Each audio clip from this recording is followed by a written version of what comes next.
What's up, Iceman?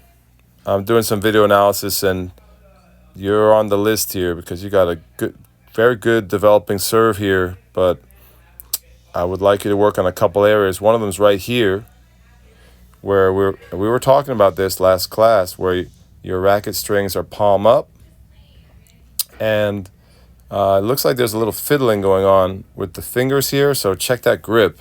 Make sure you have a good pro continental grip, as Pat Doherty calls it, and you don't want this forward entry. Sometimes, as Dr. Brian Gordon says, this forward entry can limit your max power, your acceleration. I think it has to do with the ability to maximally externally rotate the shoulder if you go down in front of your head like this. So ideally the racket will drop kind of back here, and so your racket is from the power position, which is a good power position. This is nice. This is nice. Maybe the elbow is just a touch high here. Still pretty good. Look at the eyes. This is great. And so this whole thing slides forward. This is from Dr. Brian Gordon's private research. It's not peer-reviewed research, but he's a really smart guy. And so I would trust him on this. You try to get that drop. I always wonder if it's sometimes based on the anatomy and physiology of the athlete, because some people have longer levers, and it would strike me that if you have a longer lever, you probably will have a slightly more forward racket drop position here, a forward position, than if you have shorter levers. But that's not the case with you, amigo. So try to get that drop closer to the middle up part of your back here. And let's see. How's the leg drive here? Notice, so instead of driving up here, right here, instead of driving with the legs, look what happens to your front foot here.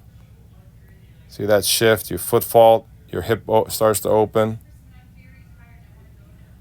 You drop early. You haven't left the ground yet. Your racket is down already. You haven't left the ground. So you're a little early there. You come up kind of together. Ideally, right here with the pros, you'll see the racket more fully down. You'll see a more of a maximally externally rotated position, maximal external rotation. So the racket will be kind of like down here, and the energy from the legs firing upward will help to accelerate the racket to the ball. And so here you're kind of doing. There's a little power leak there where you're coming up about the same time as the legs, rather than having that delay. That delay creates more of an explosive upward movement of the racket through the stretch shortening cycle. So the more you can delay this drop, try to hold here longer, try to fire the legs, and then that will push the racket down into this drop. That will help to create pre-stretch in the muscles of the shoulder, and probably some other correlating muscles as well, or supplementary or complementary muscle groups, but primarily in the internal shoulder rotators. And we also talked about how your racket drop is not sufficient. Like you don't get a great range of motion here. We talked about how you're a little tight in your shoulder here. So some stretching would be absolutely advised. So you want to get that racket down here below your butt,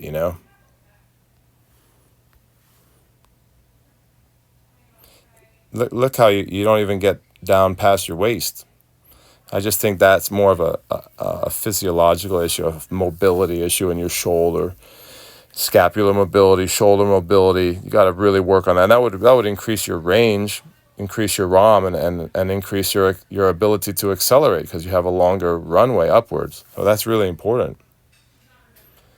At impact here, we talked about how you basically just keep a straight arm. There's not a lot of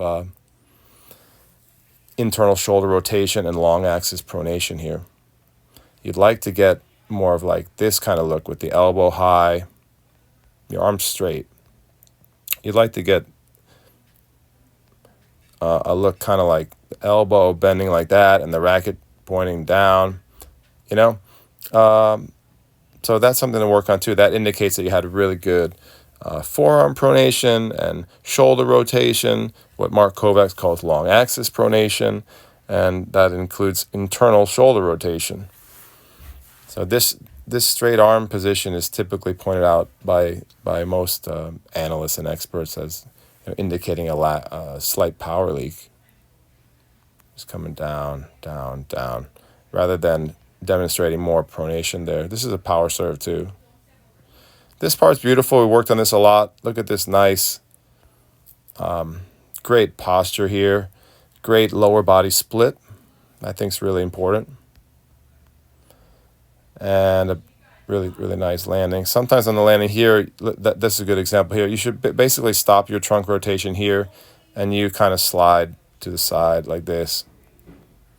Kind of slide that way. You can see that here. Watch this here. So you slide over there, and your body starts to rotate towards the far side, the far curve, the UTR sign over there. That is that sometimes gets much worse for you, and we've worked on that too. So ideally, just like to end up here with a basically front facing with the body, the body oriented towards the net and not kind of lurching to the side like this. See that there. So some good things to work on. You got a great serve here. You cleaned up this whole rhythm here. Used to have some rhythm issues here with the take-up, so the take-up's getting a lot better. Like when you step up here, just noticed that you really want to load your feet together here, and you didn't bring that foot up. I don't know what happened there. Like that foot should slide up and tuck in with the other one, right? All right, buddy, great job. Hope to see you this summer at camp, and keep working hard.